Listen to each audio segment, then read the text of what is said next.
Five সেমিস্টারে যাদের জি সাবজেক্টগুলো রয়েছে তাদের বেশ কিছু বিষয়ে লাস্ট মিনিট সাজেশন নিয়ে বলছি, তোমরা ভিডিওটি শুনবে ভালো করে। Superfast suggestion. তো তোমাদের যাদের জি ইতিহাস রয়েছে তারা যে প্রশ্নগুলো দেখে যাবে একটু। সর্বপ্রথম তোমরা ইতিহাসের উপাদান থেকে যে দুটো প্রশ্ন হয়, সাহিত্যক উপাদান এবং প্রত্নতাত্ত্বিক উপাদান, এই দুটো প্রশ্ন দেখবে। ইতিহাসের উপাদান হিসাবে সাহিত্যক উপাদান এবং প্রত্নতাত্ত্বিক উপাদান কমন রয়েছে তোমাদের পরীক্ষার জন্য। এরপরে তোমরা এখানে হরপ্পা সভ্যতা থেকে হরপ্পা সভ্যতার নগর পরিকল্পনার যে বৈশিষ্ট্যগুলো হয় এই প্রশ্নটা তোমরা এখান থেকে দেখে যাবে।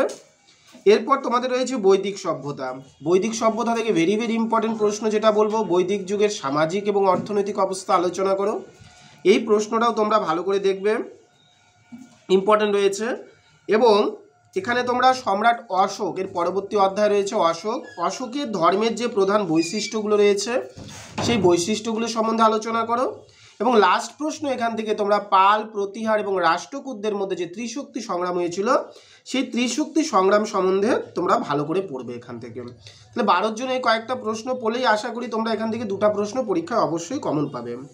এরপরে তোমরা মান 6-এর জন্য যে প্রশ্নগুলো অবশ্যই দেখবে তোমরা, যে দেখো প্রথম অধ্যায় থেকে তোমরা সাহিত্যক প্রত্নতাত্ত্বিক দেখছো, সেখান থেকে তোমরা ইতিহাসের উপাদান হিসেবে মুদ্রার গুরুত্ব এই প্রশ্নটা ভালো করে দেখবে। এর পরবর্তী সময় তোমরা যে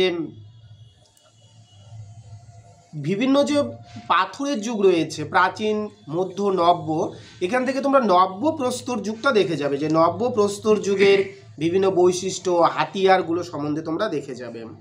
আমরা এখান থেকে হরপ্পা থেকে দুটো প্রশ্ন অবশ্যই পড়বো। আমি প্রথমে বলেছিলাম হরপ্পা সভ্যতার বৈশিষ্ট্য 12 নম্বরের জন্য। 6-এর জন্য তোমরা হরপ্পা সভ্যতার পতনের কারণ, হরপ্পার ব্যবসা বাণিজ্য এবং হরপ্পার ধর্মীয় জীবন, এই যে কয়েকটা প্রশ্ন রয়েছে এখানে এই প্রশ্নগুলো দেখবে। তাহলে আমরা হরপ্পা থেকে মেনলি দেখছি হরপ্পার বৈশিষ্ট্য, হরপ্পার পতনের কারণ, হরপ্পার ধর্মীয় জীবন, হরপ্পার ব্যবসা বাণিজ্য, ইম্পর্টেন্ট প্রশ্ন রয়েছে।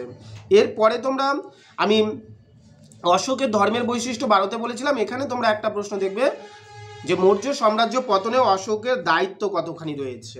গুপ্ত সাম্রাজ্য থেকে আমরা একটা প্রশ্ন অবশ্যই দেখব, গুপ্ত যুগে বিজ্ঞানের অগ্রগতি, খুবই ইম্পর্টেন্ট প্রশ্ন। গুপ্ত যুগে বিজ্ঞানের অগ্রগতি সম্বন্ধে আলোচনা করো এবং গুপ্ত যুগে মহিলাদের অবস্থা সম্বন্ধে আলোচনা করো। এই দুটো প্রশ্নের মধ্যে একটা প্রশ্ন তোমাদের পরীক্ষায় আসার সম্ভাবনা রয়েছে।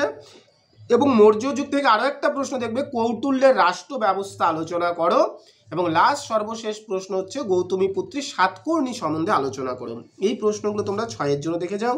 মান 3-এর জন্য আমরা যে প্রশ্নগুলো দেখব, যেমন অর্থশাস্ত্র, ইন্ডিকা, ঠিক আছে, তারপরে মেগাস্থেনিক্সের ইন্ডিকা যে রয়েছে, পুরাণ দেখবে তোমরা, হরপ্পা সভ্যতা থেকে হরপ্পার লিপি বা সিন্ধু লিপি, হরপ্পার ক্রয় প্রণালী ব্যবস্থা, ঠিক আছে। বৈদিক যুগ থেকে আমরা দেখব আর্য কারা, বৈদিক যুগের সভা সমিতি কি, ঠিক আছে, তারপরে হচ্ছে গোধন কি, এই যে প্রশ্নগুলো রয়েছে। তারপরে বৌদ্ধ জৈন ধর্ম থেকে তোমরা দেখতে পারো যে মধ্যপন্থা কি, তীর্থঙ্কর কি, ত্রিপিটক সম্বন্ধে টিকা লিখো, এই প্রশ্নগুলো তোমরা দেখবে। এবং নব্য প্রস্তরকালীন বিপ্লব বা নব্য প্রস্তর যুগের সংস্কৃতি কি, ঠিক আছে।